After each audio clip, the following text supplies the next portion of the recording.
Esek Mortolge here, and I'm back talking about House of Dragons Season 1, Episode 3, and my thoughts on this episode.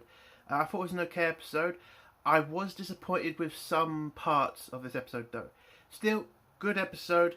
There were slow parts, but I wouldn't say boring parts, at least not as boring as Rings of Power, but I think it's a very strong episode. I love the character development in some of the cast. I love the more explanation about the House of Valerion. Because, again, I did kind of think we were going to get like this woke version of that house, but seems to be they're keeping to the law mostly, and I like that. Again, people having a problem with the race change, you can get over it. Just get over it. Listen, the actor's good, all the cast that house are good. I mean, what else do you want? But yeah, strong episode. I love the battle scene in this. Could have been better at some points, but again, at least it wasn't boring. And yeah, strong episode.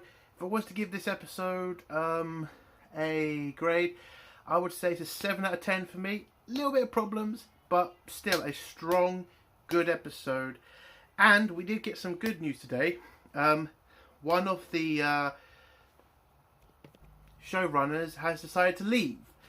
And it was the woke one that has left, which is a very good thing and kind of shows that this show is moving forward in a great way. I mean, again, guy was woke. He wanted to bring politics into this show, but I think HBO is just like, listen, we're seeing the crap with Rings of Power. We're seeing all the backlash to that.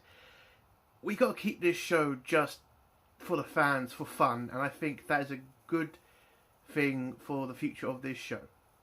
But yeah, it's a 7 out of 10 for me. If you haven't watched this episode, I would go watch it. And yeah, let's get into spoilers now. So if you don't want to hear spoilers, leave in 3, 2, 1.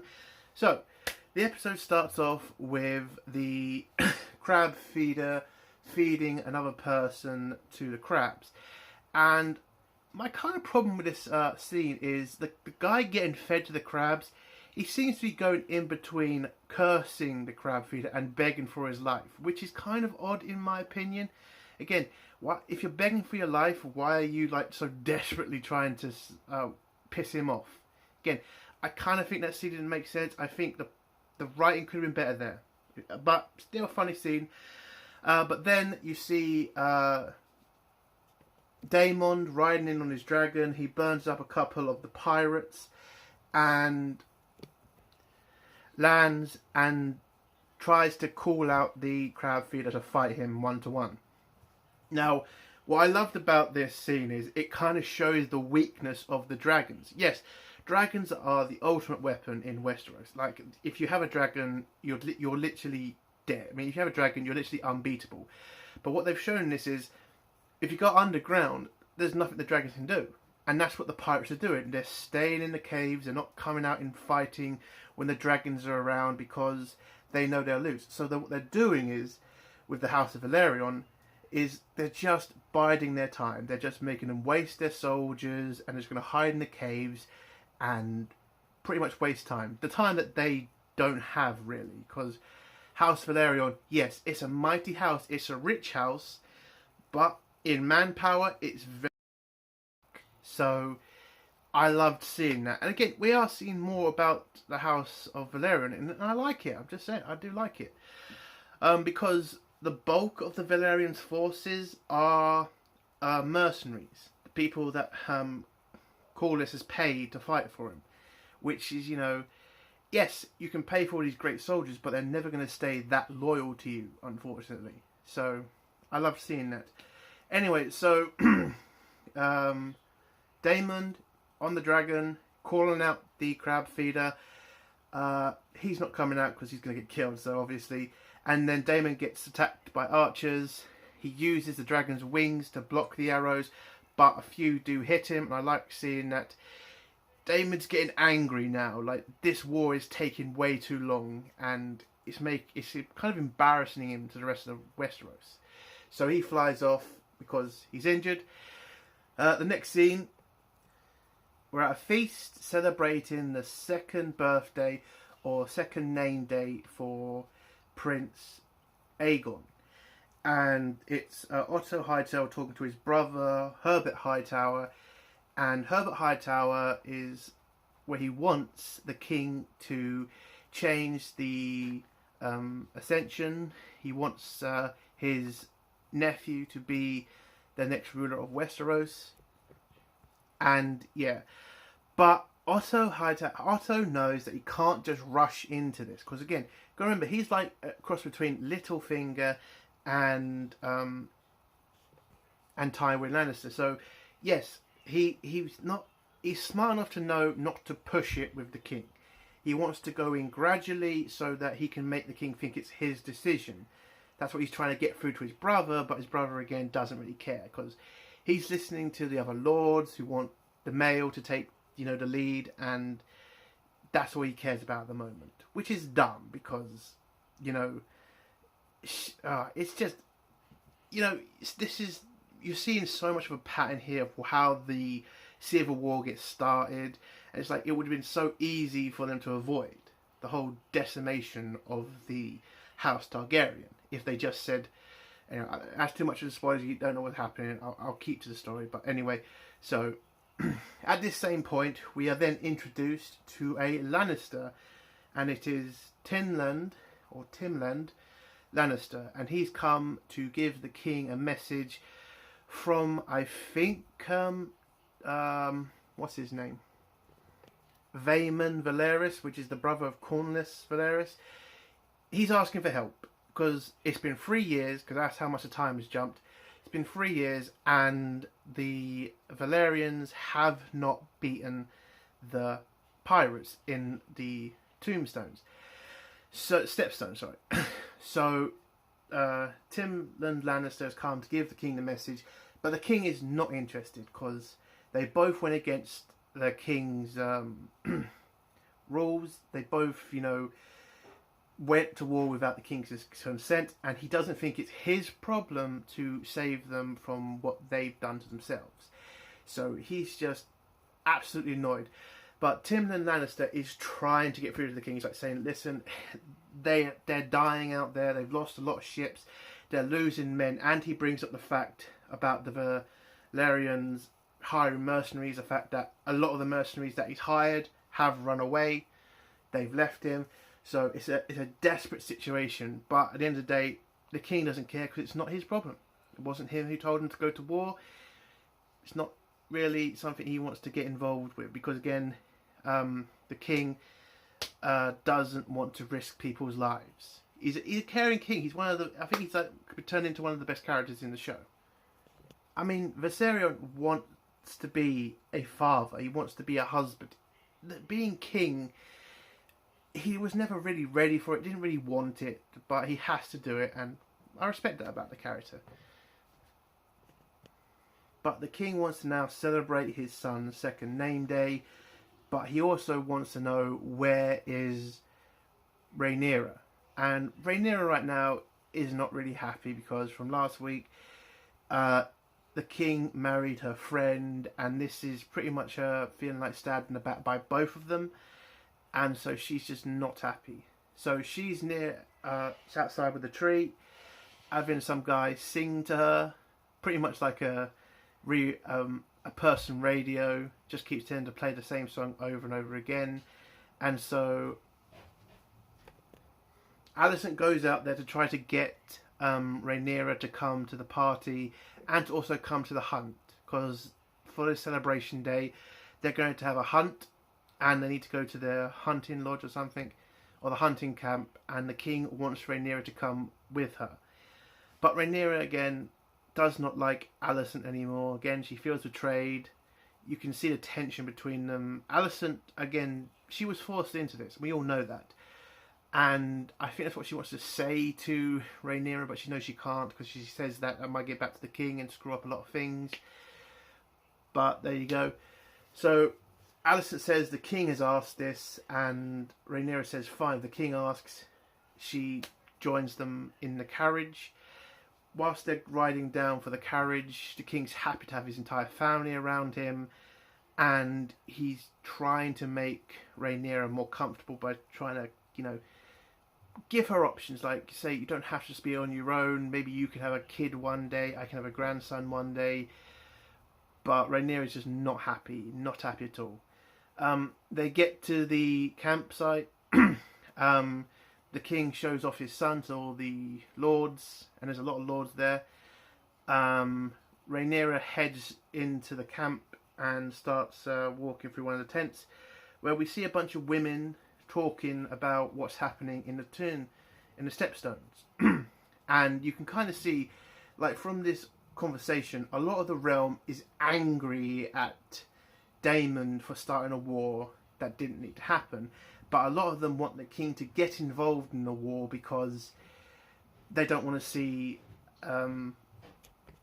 Daemon lose, because again, he is the king's brother, but they want the king to get involved. And one of the ladies asks Rhaenyra for her opinion on the situation, but she doesn't want to get into this. This is not really her problem. She's got bigger problems of her own to deal with. But when one of the ladies insults her father and her brother, and her uncle, she kind of insults that lady and then walks off, which you can kind of respect, because again, you don't really talk shit about someone's family and expect them to say, "Oh, you're right." So I like that scene.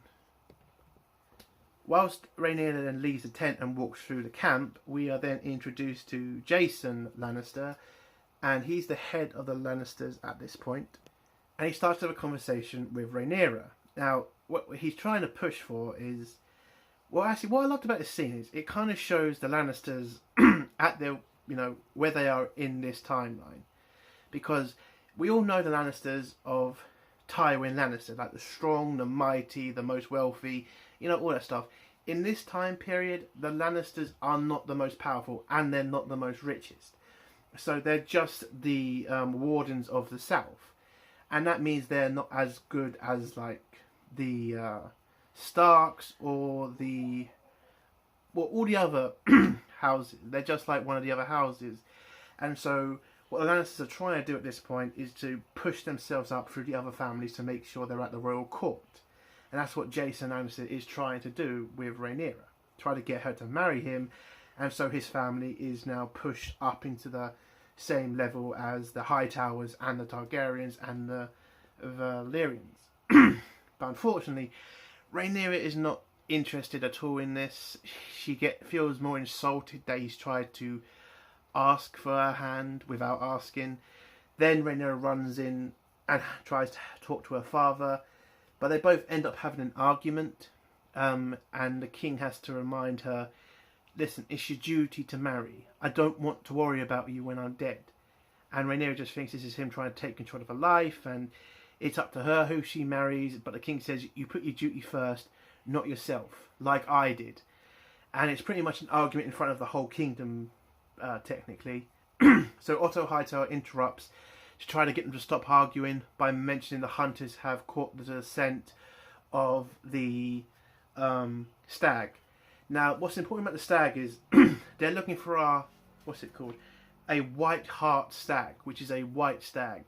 And this is a very symbolistic thing in Westeros, kind of means good luck and good fortune to the next ruler of Westeros. So that's why they're trying to find a white stag and kill it. Which I can't think is funny, but, I never really agreed with hunting. But if you want to hunt, fine. I just know I'm not going to do. So Rhaenyra runs off, grabs her horse, rides into the forest, and you see Sir Christian running after her. Now, the problem I have with Sir Christian is I know what he does in the future, and I kind of think the relationship they're building between Rhaenyra and Sir Christian, unless they're going to change his character completely, it's going to be a very, very bad relationship breakup, if I think it's what they're doing. Because I know what Sir Christian does, and he's a bastard. I know how he dies too, so... Anyway, so Sir Christian catches up to Rhaenyra, stops her horse from riding into a lake, and they then have a discussion about what's happened. Rhaenyra is pissed off about the Lannisters trying to get her hand in marriage, and she doesn't feel like she has control of her life. She wishes she was one of the commoners. But I love the line that Sir Christian says, like, yeah, but the people would love to switch places with you. They'd give up anything for that. Like, you have everything catered for you. You have money. You have, safety. They'd die for that. So he kind of tries to check her, But then Rhaenyra comes back with, but they have control of their lives.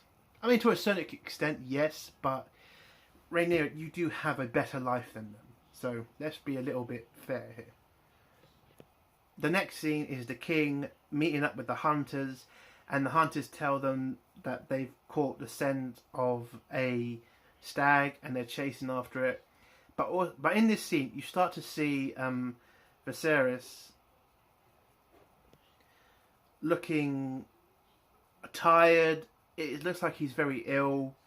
I mean, they have been keeping this pretty, constant now. They're showing that Viserys is pretty much dying, and he's going to die at the end of this season. That's definitely confirmed.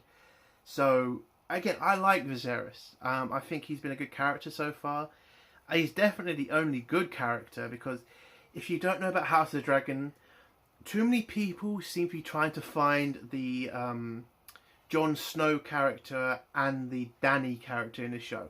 Just going to tell you all now, there's no such characters. Every character in this show is going to turn out to be a cunt. Like, the absolute definition of the word cunt.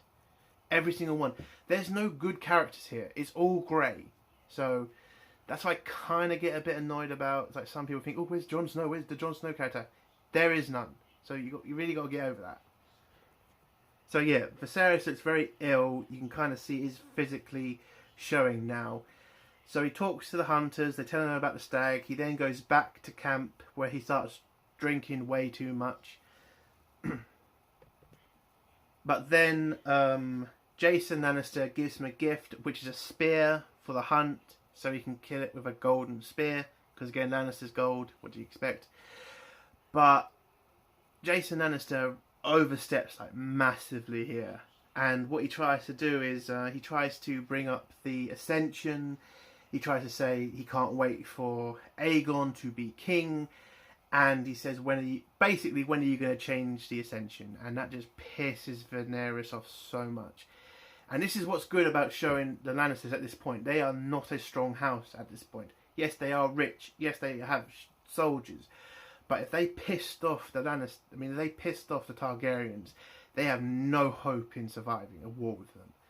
So Viserys sees this as just a stupid thing for him to say, and kind of insulting him at the same time. And so, Jason Lannister keeps digging himself in a hole, and he says, listen, all my lords are loyal. It's like, because Viserys says, are your bannermen talking about betraying me? And he says, no, we're on your side. No. And you can just say, because if they are, you better fucking tell me, or you're fucking dead. And you could just see Jason Lannister wants to get the fuck out there, because he knows he's just fucked up. So he does. And then Otto Hightower gets in and tries to calm the king down, mention how good the day is. But then he also brings up the Ascension by offering the king a way to sort out his daughter's marriage problem. Why doesn't he just have Rhaenyra marry Aegon, his 2-year-old son?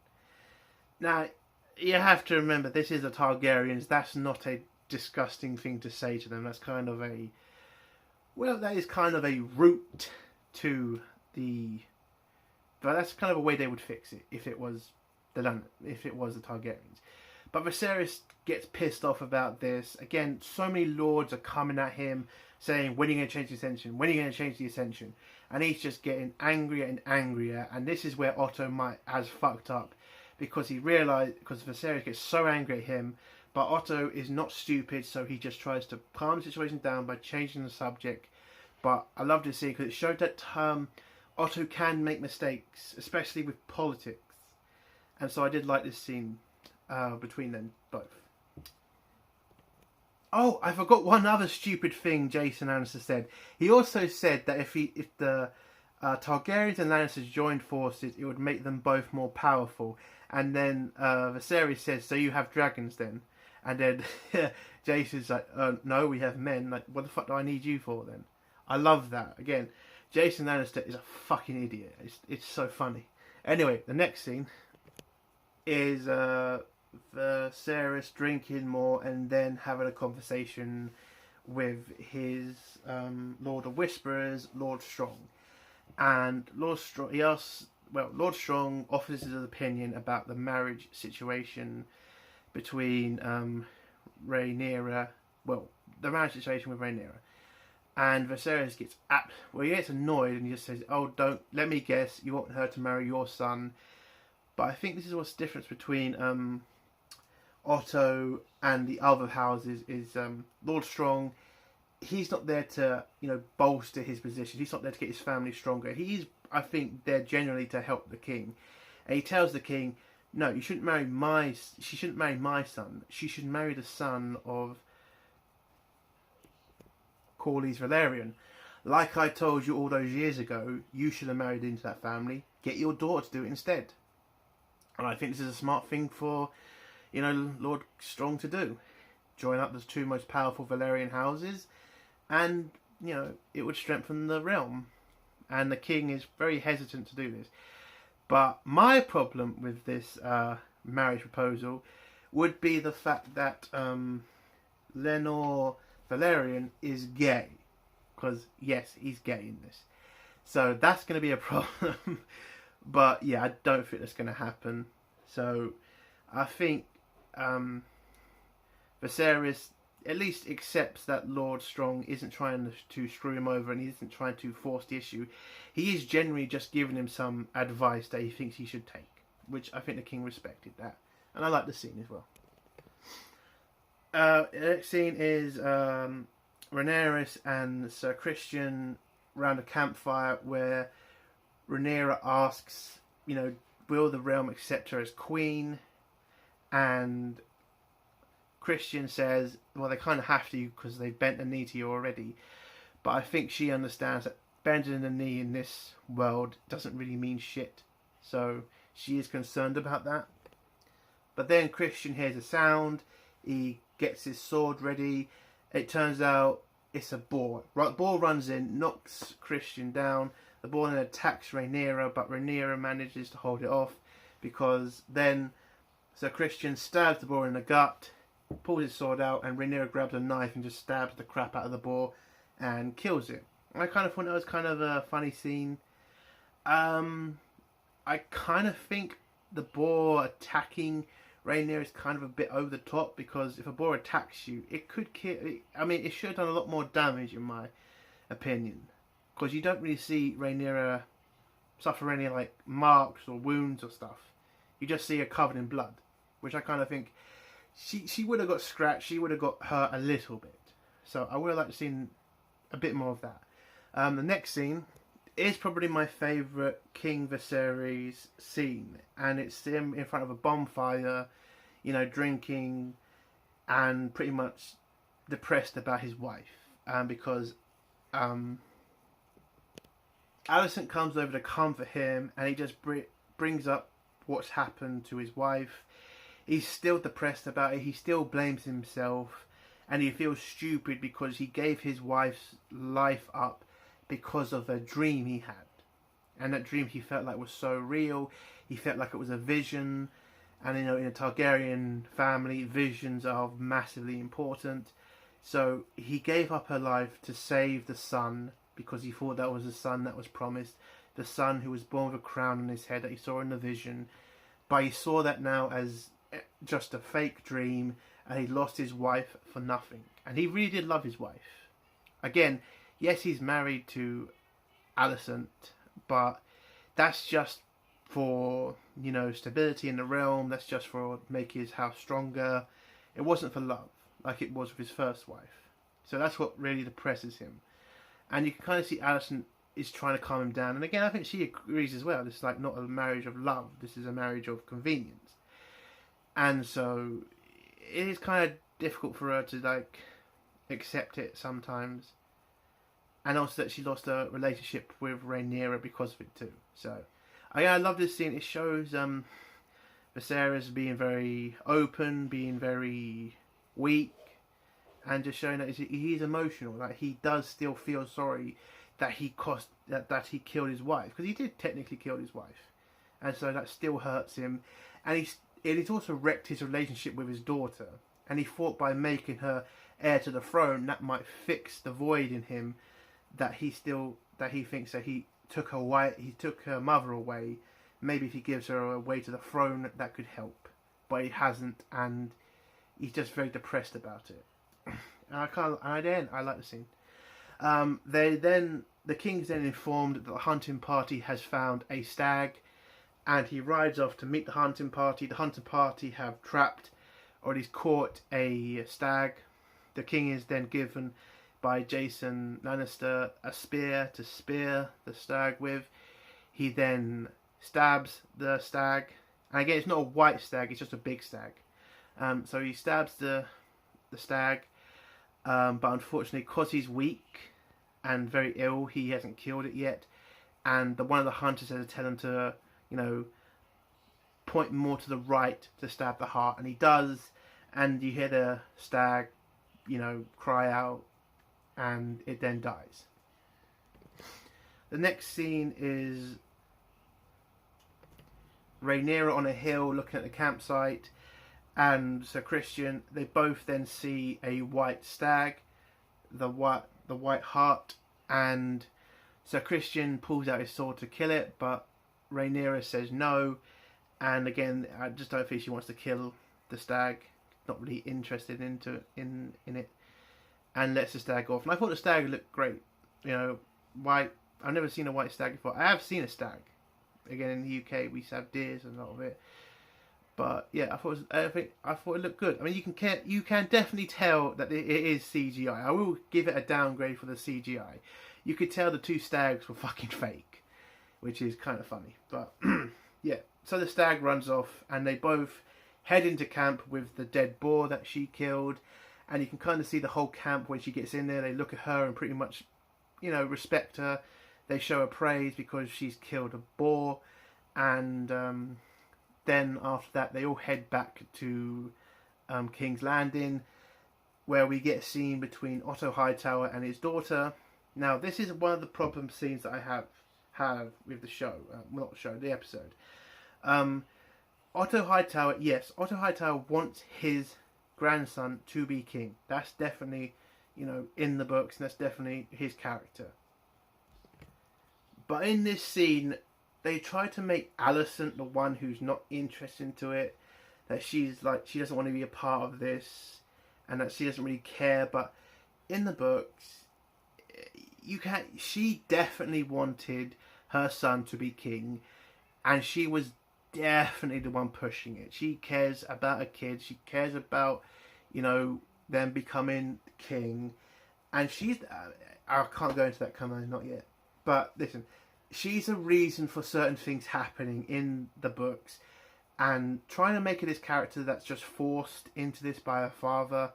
I mean, yes, maybe at the beginning she's just forced, and she was forced at the beginning, but at this stage, she starts to take control. She starts to be a woman. She starts to be a kind of Cersei type character, where she's willing to do anything for her family to make sure that family is in charge. And that's what I kind of hope we're getting to. Again, she is evolving as a character. Like, she's becoming a lot more strong.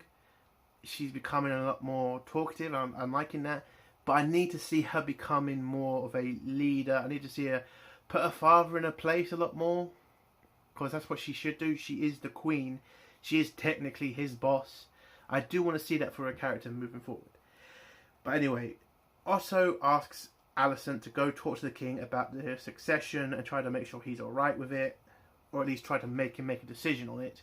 So she does. She heads to the king, asks him what he's going to... Well, she was going to ask about that, but then she realises the king's depressed and asks about the letter on the table.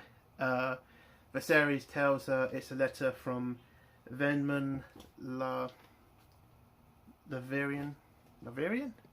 Lemond Laverian. My God. Valerian. Says it's a message from Valerian, and he needs help with the Stepstones, because the army is pretty much getting decimated. Well, the Valyrian army is getting decimated, and they need support. The king doesn't want to help because, again, he didn't choose the war, he didn't want to get involved in this, and the Valyrians, at least Cole, Valyria and Daemon, went without his say. And so he thinks they should just, they need to be punished for what they did. But but Alicent brings up the fact that if they fail, this may hurt the realm more than it will hurt Daemon, more than it will hurt Corlys. So the king pretty much realizes that, and then the next scene is the king sending a messenger to the Stepstones to inform both of them that the king is sending reinforcements to help them beat the crab feeder. So Rhaenyra comes into the meeting, and the king and Rhaenyra have a discussion. He tries to tell Rhaenyra that, listen, I'm not trying to force you to get married because I just want you to be married. I want you to get married to keep you safe. I want you to get married so you can have a stronger claim to the throne. And you can see that he cares. And he just wants to keep her safe. And that's what he's trying to do. That's all he's trying to do here. But Rhaenyra doesn't care. She just doesn't want to get married. And you are starting to see the king and Rhaenyra start to, pull apart. And this is where you're going to kind of see a lot more friction between them both because of what's going to happen in the next episode. Or at least I think that's the episode they're going to do it. But yeah, you're going to start to see them drift apart massively. So the next scene is us at the Stepstones with the Valyrians, and it's pretty much them talking about what's happened. Corlys has lost 7 ships. He's asked for reinforcements from his house, and they won't be there for a couple of weeks. But then we meet his brother, Venman, and Venman is just absolutely pissed off at the situation. Like, he never agreed to go to this war, but because his family went to war, he had to go too. And he's just angry because of the amount of ships they've lost, the people they've lost, the amount of money they've spent. And he's just absolutely angry with the whole situation and does massively blame Daemon. You see Laenor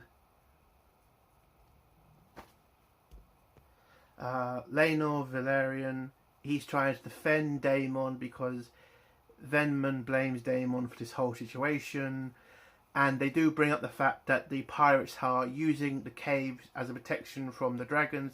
That's why they haven't won the war so far, because all the pirates are doing is they're coming out and fighting the men when the dragons are gone, but when the dragons come back they run into the caves into safety. And the plan is, at least what Corlys' plan is, they need to draw the pirates out for the dragons. So they need someone to sacrifice themselves, or a group of soldiers to sacrifice themselves, so they can draw the pirates out. But what's big enough to draw out the pirates?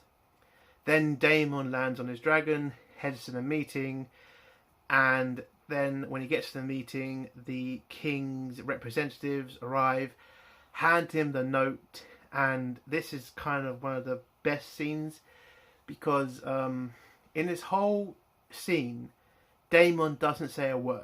Just doesn't say a word. He reads the note and he grabs his helmet and kicks the crap out of the Targaryen soldier who handed him the note. Then grabs a rowboat, sails to the battlefield, grabs a white flag and offers his surrender to the crab feeder. The crab feeder comes out of the caves and looks up to the sky because he wants to make sure the dragons are nowhere near. He then sends a couple of men to try to grab Daemon. Daemon's there to pull out his sword, and that's a Valyrian sword. I've forgotten what it's called, damn it. But he pulls out his Valyrian sword and he's offering it to surrender to the pirates. The pirates get up there, one of them takes the sword, and then Daemon grabs a dagger, stabs the pirate, grabs his sword and kills the other pirates. And then you just see a scene, this massive scene of Daemon running through the battlefield, having archers fire at him. He's killing a bunch of pirates. Gotta remember, Daemon is a very skilled sword wielder. He's trained most of his life, so he's killing all those pirates. That would probably happen in real life because he was definitely a good swordsman. but Damon's hit a couple of times with arrows. He then hides in a shipwreck, and when he comes out, there's like a shitload of pirates because the crab feeder sent out all his men because he wants to grab Damon. And this is the trap that this is what Corlys wanted. So Corlys has grabbed all his men, and he rushes his men down to kill the pirates before they run back into the caves. And before the pirates can try to grab Damon, a dragon comes out and burns most of them. And that dragon is rid by Lenor Velaryon. Yes, Lenor Velaryon is a dragon rider. So if anybody says, "Oh, this is woke," no. In the books, Lenor Velaryon is a dragon rider, I think. But anyway, it was a good scene. Dragon comes down, burns a couple of them, but also it starts to do something they did in Lord of the Rings, where the dragon started to grab people with their feet. I kind of like that scene. And the battle's going well for the Velaryons. They're beating the crap out of the pirates. They're burning them, they're killing them. And you see Corlys fighting. I think he looked good. I think, he had an axe that had two blades on each side. I thought that was an interesting scene to watch. Especially that, yes, of course he'd be a great fighter. He has, again, trained most of his life. And he has been on the seas most of his life. So, of course, he'd be a good fighter. So, they pretty much win the battle because Daemon runs into the cave after the crab feeder. And he comes out of the cave with the dead body, well, at least half the dead body of the crab feeder. Now, my one problem with this end scene is I would have liked to have seen a fight between Daemon and the crab feeder. I kind of think having him go back into the cave and just having Daemon kill him off screen, I'm kind of disappointed with that, personally. And I would have loved to have seen that. And then the episode ends. And yeah, that was a good episode. Problems, yes. But I've got to say, the biggest thing is all the wokeness doesn't seem to be there anymore. It seems like they've just got rid of it all. Like, is there mentions of, the men being more powerful? Is there they mention that this is a man's world? Like, yes, but that's not really woke. That's kind of the time period. This episode was fun. The battle scene was great. And, yeah, I had fun with it. Again, this is 10 times better than not Lord of the Rings. Sorry, that's a great fucking franchise. Rings of Power is 10 times better, 100 times better than that shit. And, again, it's just fun to watch a show that you can just enjoy. That's all I want to do. And the fact that they fired one of the showrunners, the woke showrunner, just shows that HBO are taking this seriously and just want to entertain us. And I think that's just great news for the future. And that's the end of my review, and that's the end of my video. If you like this video, give it a like. If you dislike this video, give it a dislike. And if you like my content, do think about subscribing. Entertainment Soldier, bye.